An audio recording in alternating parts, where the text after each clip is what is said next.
The sky grew gray and then almost white. The overhanging banks of clouds seemed to withdraw a little from the steaming earth. Haze, that hung always among the mushroom forests and above the fungus hills, grew more tenuous, and the slow, misty rain that dripped the whole night long ceased reluctantly. As far as the eye could see, a mad world stretched out. A world of insensate cruelties and strange, fierce maternal solicitudes. The insects of the night, the great moths whose wings spread far and wide in the dimness, and the huge fireflies 4 feet in length, whose beacons made the earth glow in their pale, weird light. The insects of the night had sought their hiding places. Now the creatures of the day ventured forth. A great ant-hill towered 100 feet in the air. Upon its gravel and boulder-strewn side a commotion became visible. The earth crumbled and fell into an invisible opening. Then a dark chasm appeared, and 2 slender thread-like antennae peered out. A warrior ant emerged and stood for an instant in the daylight, looking all about for signs of danger to the ant city. He was all of 10 inches long, this ant, and his mandibles were fierce and strong.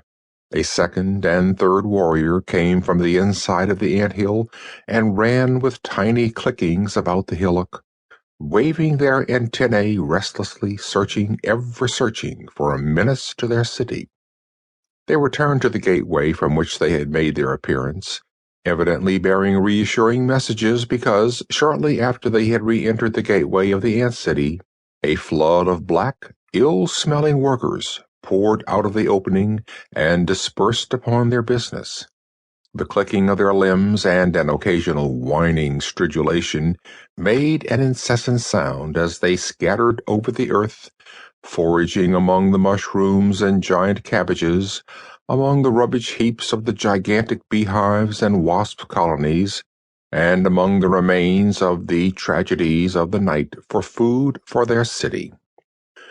The city of the ants had begun its daily toil in which everyone shared without supervision or coercion.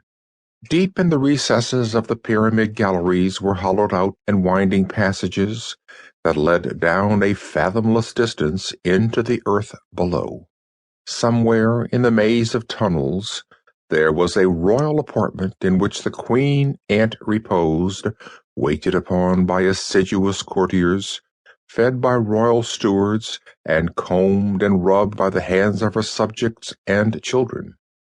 But even the huge monarch of the city had her constant and pressing duty of maternity. A dozen times the size of her largest loyal servant, she was no less bound by the unwritten but imperative laws of the city than they.